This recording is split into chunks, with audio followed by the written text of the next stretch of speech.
ഈ പറയുന്ന CSDS എന്ന് പറയുന്ന ഏറ്റവും ഒടുവിലത്തെ സർവേ റിപ്പോർട്ട് വരെ ഇന്ത്യ സഖ്യം കാണുന്നത് സർക്കാർ സർവേ റിപ്പോർട്ട് എന്നാണ്.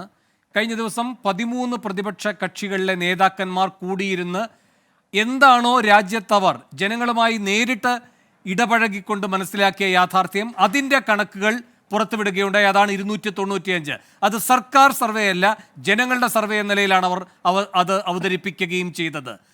നിങ്ങൾക്ക് പോലും ഈ പറയുന്ന എക്സിറ്റ് പോൾ ഏജൻസികളെ തള്ളാതെ ഒരു സമീപനം എടുക്കുമ്പോൾ, അങ്ങനെ ഏകപക്ഷീയമായ വിജയം പ്രഖ്യാപിക്കുമ്പോഴും ജനങ്ങൾ എന്താണ് പറഞ്ഞത് എന്ന യഥാർത്ഥമായ ഞങ്ങളുടെ കണ്ടെത്തലുമായി ഞങ്ങൾ ആത്മവിശ്വാസത്തോടെ മുന്നോട്ട് പോകുന്നുവെന്ന ഇന്ത്യ സഖ്യത്തിൻ്റെ മറുവാദത്തെ, ആ വെല്ലുവിളിയെ, ആ ആത്മവിശ്വാസത്തെ നിങ്ങൾ എങ്ങനെ കാണുന്നു? അല്ല, സ്വാഭാവികമായിട്ടും ഇന്ത്യ സഖ്യം, അവർ പറയുന്ന ആ സഖ്യം, അതിലുള്ള നേതാക്കന്മാരെയൊന്നും ഞങ്ങൾ വില കുറച്ച് കാണുന്നില്ല. ഇപ്പോൾ ചെറിയ പ്രായത്തിൽ തന്നെ മഹാരാഷ്ട്ര പോലുള്ള വലിയൊരു സംസ്ഥാനത്തിൻ്റെ മുഖ്യമന്ത്രിയായ ശരത് പവാർ ഉൾപ്പെടെയുള്ളവർ ആ സഖ്യത്തിലുണ്ട്.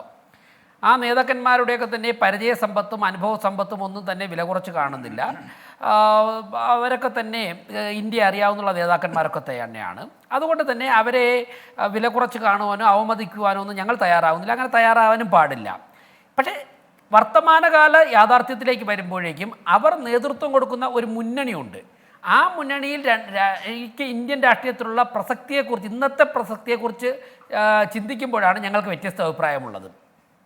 അതൊക്കെ തന്നെ ഏകദേശം ശിഥിലീകരിക്കപ്പെടുന്നൊരവസ്ഥ, പരസ്പരം പോരടിച്ച്, വാശിയോടെ പോരടിച്ച് പരസ്പരം തകർക്കുവാൻ വേണ്ടി നിൽക്കുന്ന ഒരു 10-20 കക്ഷികൾ ഒരുമിച്ച് ചേർന്നിട്ട്, അവർക്ക് എത്ര എക്സ്പീരിയൻസ് ഉണ്ടെങ്കിലും അവർ ജനങ്ങളുടെ മുമ്പിൽ ഒരു ആശയം പ്രസൻറ്റ് ചെയ്യുമ്പോഴേക്കും ജനങ്ങൾ അതിനെ ഏത് രീതിയിലായിരിക്കും അതിനെ സ്വീകരിക്കുന്നത്. ഇപ്പോൾ തന്നെ ഈ 24 നമ്മുടെ ഈ ചർച്ച തുടങ്ങുന്നതിന് തൊട്ട് മുൻപ് അവസാനിച്ച നമ്മുടെ ഹാഷ്മിയും വിജയകുമാറും നിന്നുകൊണ്ട് അവതരിപ്പിച്ച വാർത്തയിൽ ഞാൻ കാണുന്നത്, വടകര ഒരു ADGP ക്യാമ്പ് ചെയ്ത് മാധ്യമപ്രവർത്തകരുടെ ഉൾപ്പെടെ കളക്ടർ വിളിച്ചിട്ട് നിങ്ങൾ വാർത്തകൾ തെറ്റായത് പ്രചരിപ്പിക്കരുതെന്ന് പറഞ്ഞ് 7 മണി വരെ 6 മണി വരെ മാത്രമേ വിജയാഘോഷം നടത്താവുള്ളൂ എന്ന് പറഞ്ഞു നിൽക്കുന്ന ഒരു സാഹചര്യം. ഇന്ത്യ മുന്നണിയിലെ 2 കക്ഷികളാണ് അവർ മത്സരിക്കുന്നത്. അവർ ഒരുമിച്ച് ഇന്ത്യ ഭരിക്കാൻ പോകുന്നവരാണ്. അങ്ങനെയുള്ളവർ നടത്തുന്ന മത്സരിച്ച് ഞങ്ങളവിടെ വിജയിക്കുവാനായിട്ട് ഞങ്ങൾക്ക് സാധ്യത കുറഞ്ഞ മണ്ഡലങ്ങളിലൊന്നു തന്നെയാണ്. ഞങ്ങളുടെ സംഘടനാ ശേഷി അത്രയേ അവിടെ ഉള്ളൂ. അപ്പോൾ അവിടെ ഈ രാജ്യം ഞങ്ങൾ ഒരുമിച്ച് ഭരിക്കാൻ പോകുന്നു എന്ന് പറഞ്ഞവരെ സംരക്ഷിക്കുവാൻ വേണ്ടി, അല്ലെങ്കിൽ തമ്മിൽ തല്ല് നടക്കാതിരിക്കാൻ വേണ്ടി കേരളത്തിലെ മുഴുവൻ പോലീസ് സംവിധാനം അവിടെ ഇറങ്ങി നിൽക്കുകയാണ്.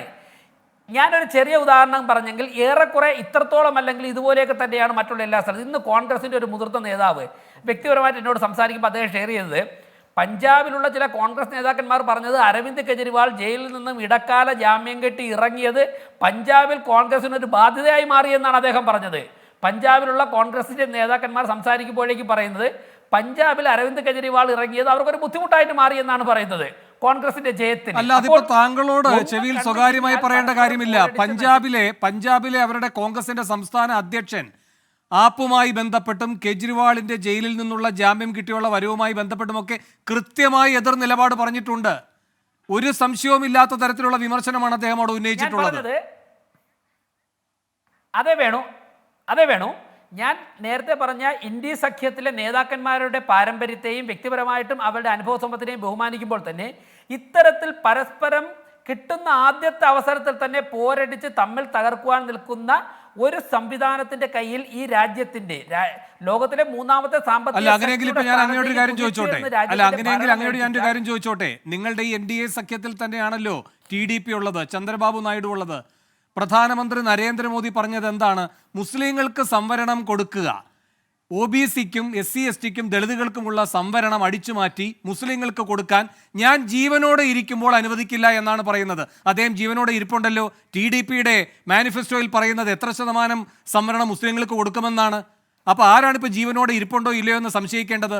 കേജ്രിവാളുമായി ബന്ധപ്പെട്ട് അങ്ങയോട് ചെവിയിൽ പറഞ്ഞ ഇതേ കാര്യങ്ങൾ അല്ല, ഒരു സെക്കൻഡ്, BJPക്കാർ അങ്ങയോട് ചെവിയിൽ പറയാതിരിക്കുന്നുണ്ടോ? വേണു, BJP നേതൃത്വം കൊടുക്കുന്ന ദേശീയ ജനാധിപത്യ സഖ്യത്തെയും ആരാണ് നേതൃത്വം കൊടുക്കുന്നത് നമുക്ക് ഇന്ന് വരെ കണ്ടുപിടിക്കാൻ വേണ്ടി ആർക്കും സാധിച്ചിട്ടില്ലാത്ത അപ്പുറത്ത് നിൽക്കുന്ന ഒരു മുന്നണിയെയും തമ്മിൽ താരതമ്യം ചെയ്തുകൊണ്ടാണ്. TDP അവരുടെ മാനിഫെസ്റ്റോയിൽ പറഞ്ഞിട്ടുണ്ടോ ഇല്ലയോ മുസ്ലിം സംവരണം? അത് ജീവനോടെ ഉണ്ടെങ്കിൽ നടപ്പാക്കില്ല എന്ന് പ്രധാനമന്ത്രി പറഞ്ഞിട്ടുണ്ട്. രണ്ട് മുന്നണികളല്ല, ഒറ്റ മുന്നണിയിലുള്ള ആളുകളാണ് പറയുന്നത്. അതിലാദ്യം ഒരു തീർപ്പ് കൽപ്പിക്കാൻ നിങ്ങൾക്കായിട്ടുണ്ടോ ഇതുവരെ? വേണു, തെരഞ്ഞെടുപ്പ് സമയത്ത് ഓരോ പാർട്ടിയും ആ പാർട്ടിയുടേതായ പ്രകടന പത്രിക ഇറക്കാറുണ്ട്. ഞാൻ പറഞ്ഞത് അരവിന്ദ് കെജ്രിവാൾ ജയിലിൽ നിന്ന് ഇറങ്ങിയത് ആ മുന്നണിക്ക് തന്നെ ഒരു ബാധ്യത എന്നാണ് കോൺഗ്രസിന്റെ നേതാക്കന്മാർ പറയുന്നത്. അങ്ങനെയുള്ള ഒരു സംവിധാനത്തിന്റെ കയ്യിൽ ഈ രാജ്യത്തിന്റെ ഭരണം ഏൽപ്പിച്ചു കഴിഞ്ഞാൽ ഏത് തരത്തിലായിരിക്കും രാജ്യത്തിന്റെ അവസ്ഥ എന്ന് പറയുന്നത് എന്ന് മാത്രമല്ല, അവിടെ അവർക്ക് സഖ്യമില്ല. ഇനി ഡൽഹിയിൽ സഖ്യമുള്ളപ്പോൾ തന്നെ കെജ്രിവാൾ എന്താണ് പറഞ്ഞത്? ഇത് എല്ലാ കാലത്തേക്കുമുള്ള ഒരു ബന്ധമല്ല എന്നാണ്. അടുത്ത സാഹചര്യം വരുമ്പോൾ അത് അപ്പോൾ ആലോചിക്കാം. പിന്നെ കേന്ദ്രത്തിൽ ഇനി ഇന്ത്യ സഖ്യം അധികാരത്തിൽ വരികയാണെങ്കിൽ അതിന്റെ ഭാഗമാകണോ വേണ്ടയോ എന്ന് പിന്നീട് ആലോചിക്കാം. ഇങ്ങനെയൊക്കെയാണ് പറയുന്നത്. അതിൽ ഒരു തരത്തിലുള്ള ഒളിച്ചുകളികളും ഇല്ല. യോജിപ്പും വിയോജിപ്പും എല്ലാം പറഞ്ഞുകൊണ്ട് തന്നെയാണ് ആ മുന്നണിയിലെ നേതാക്കന്മാരെല്ലാം സഹകരിച്ചുകൊണ്ടിരിക്കുന്നത്. ഒറ്റ ലക്ഷ്യത്തിലാണ് അവരൊക്കെ ഏകാഭിപ്രായക്കാർ. അത് നിങ്ങൾ വേണ്ട എന്ന കാര്യത്തിലാണ്. ഞാൻ അങ്ങേലേക്ക് വരാം. വിധി ദിനത്തിൽ 24 മാജിക് ജൂൺ 4 ചൊവ്വാഴ്ച രാവിലെ 5 മണി മുതൽ 24-ൽ.